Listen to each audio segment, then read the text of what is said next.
are inching closer to the series finale.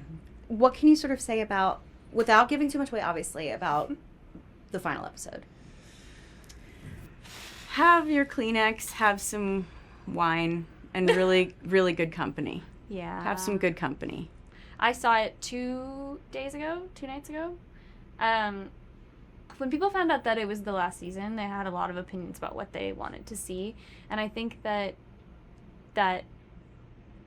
from what I've read, I think the fans of the show will be really happy in the way that we are, that our showrunners and our writers are so in tune with what's important to keep the show feeling like it's the way home that we all know and love.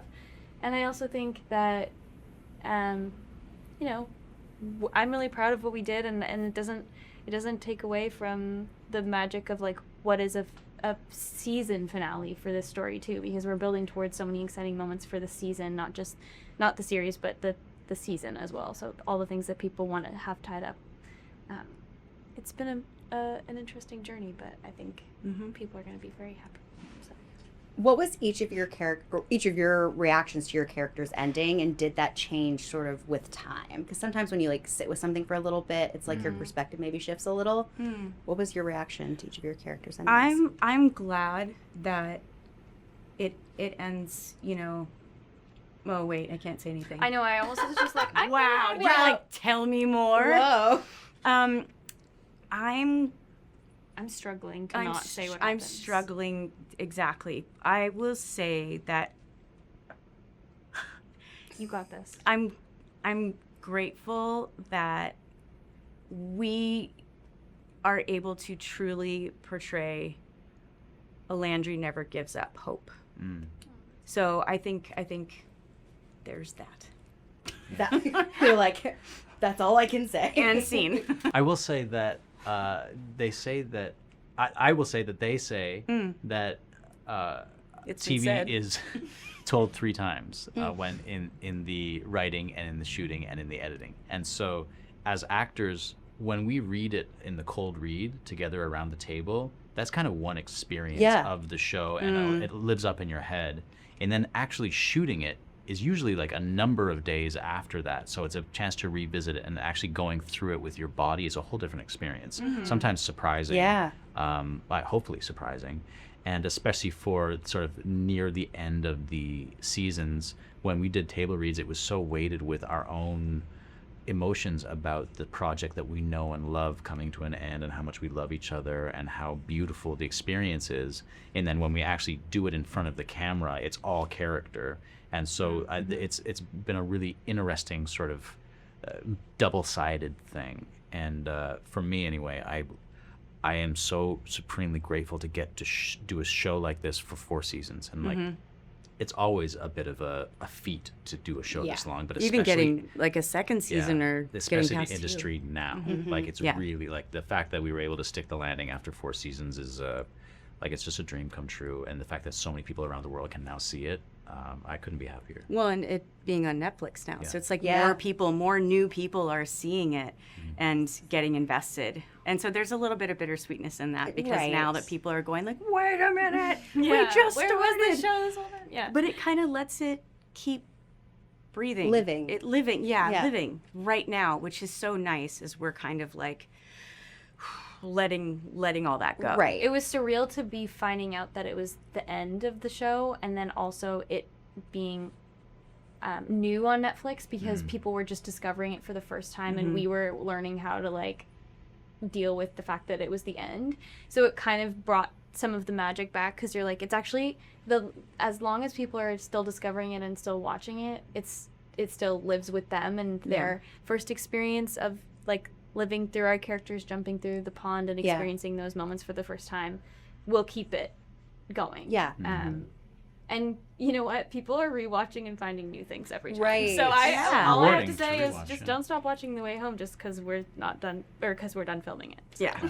There have been plenty of twists and turns over the course of the show. What, personally, what has been the most surprising reveal for each of you? Like the most shocking thing that's happened in the show? I think for me, hands down, is us being on the road when Colton. Yeah. Yeah, when I can't even say it. Yeah, because I think season 1 we're still building the audience's trust, and so obviously it was a bit of a departure from what people come to expect from a Hallmark series, and so like the idea that we somehow caused the death of such a beloved character was like, I think the first time where I was like, you can't come back from this, like we are doing something that for these characters is going to change everything. It alters absolutely because everything. we still have hope that Jacob's out there at this point, but the death, like that's final. So that was pretty. When we read that, I actually had no idea what we were gonna do after that. We weren't even sure if we were gonna be allowed to do it. Like after the first read through, we were like, this is gonna wild. And how are our characters gonna like talk and like continue on living after that experience? And they think that's why it's important that it still has the hopeful tone that people come to expect on Hallmark. Is that like we were able to move through that with a lot of love, and there's still the time travel thing keeps us coming back to moments where Colton's alive, and so you get that soothing feeling of like, okay, we can go back. But yeah. For me, it was episode 6 of season 1, the carnival episode. That was like, and I'm not even sure if that was really a reveal, but I guess it was a reveal that the show was going to pick up steam. And I remember having the feeling, even when I watched it, of like, oh, it's about to go off. Yeah. And that like people got used to that pace and the mystery and the intrigue, and to me that's when the show got wings and people got hooked.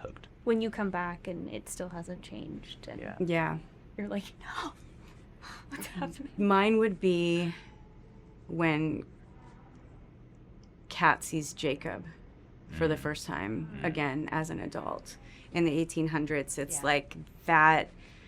It's like where she finally found him. That day was chaotic. It was actually, when we filmed that, was the first day that I met Spencer. Really? And in the makeup trailer, I'm like down getting my hair done, and I've got like the little pads or things under my eyes, and I'm just sitting there, and this gruffy, looks like a kid, but I mean, I say kid, I'm 44, so everybody's a kid. But like this man comes in, and he's got this gruffy beard and his dark hair and the Ice blue eyes. And I'm sitting down there on the other side of the trailer, and I'm like, oh, look, we found Jacob. Oh God. And I lost it. Like just had the urgency of finding him that whole time up until that point, and Spencer walking in and we have Jacob. Personally, it hit me so hard. I'm sobbing on the other side, and my iPads are like going down like this. Nice to meet you. And I'm just like, I'm so sorry that I'm losing my mind. And that was his first day of coming on set. Goodness. And I was like, I'm not insane, I swear. I swear. Yeah, so all of that whole sequence was, yeah.